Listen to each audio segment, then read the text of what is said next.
Il leur faudra avoir des objectifs de réussite.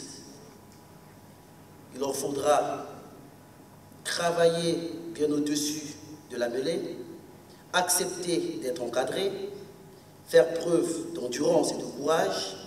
Il leur faudra devenir très persévérants. Il leur faudra définir des stratégies, élaborer des chronogrammes pour leur vie. Il leur faudra sacrifier des pauses et même des week-ends. Il leur faudra concéder des loisirs et des sorties. Il leur faudra saisir les opportunités, écouter et respecter les aînés. Il leur faudra également poursuivre, pourquoi pas, leurs études. Ils devront faire preuve de dynamisme et de témérité. Il leur faudra passer à l'action.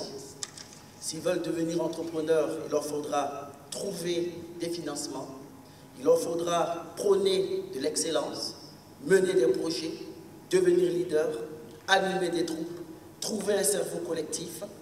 Il leur faudra devenir expert, pourquoi pas.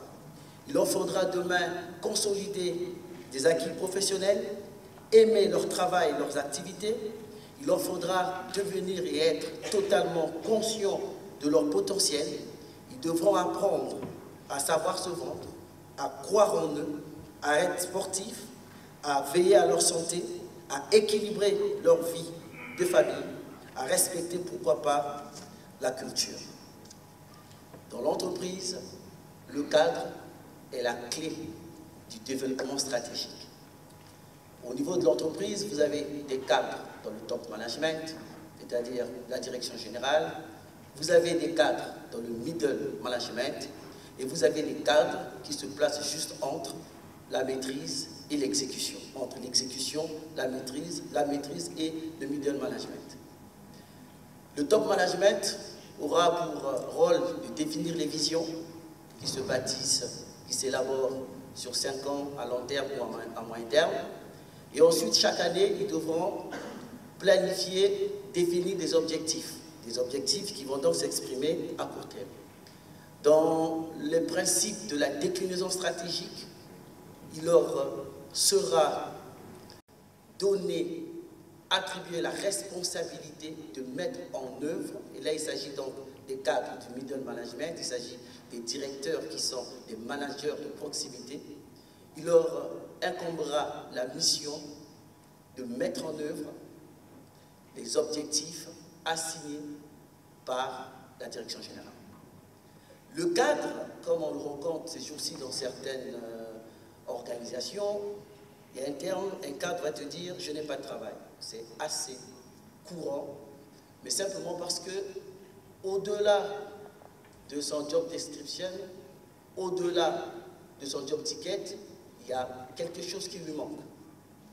Le cadre doit savoir qu'il est l'apporteur de la valeur ajoutée. C'est le cadre qui travaille pour amender, qui travaille pour corriger. C'est le cadre qui travaille pour apporter. Dans un premier temps, les missions nous sont données, les tâches nous sont données. Mais dans un deuxième temps, alors on va demander au cadre un peu plus, c'est-à-dire d'être capable d'apporter quelque chose de nouveau.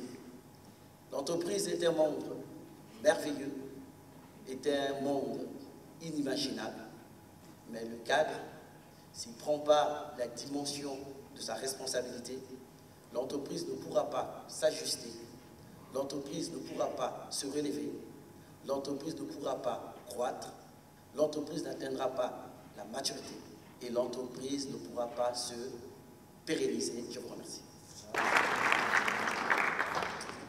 Loin de l'image commune du cadre qui roule en 4x4, qui se pavane dans la ville. Il faut bosser à tout casser, y compris s'il le faut le samedi, le dimanche.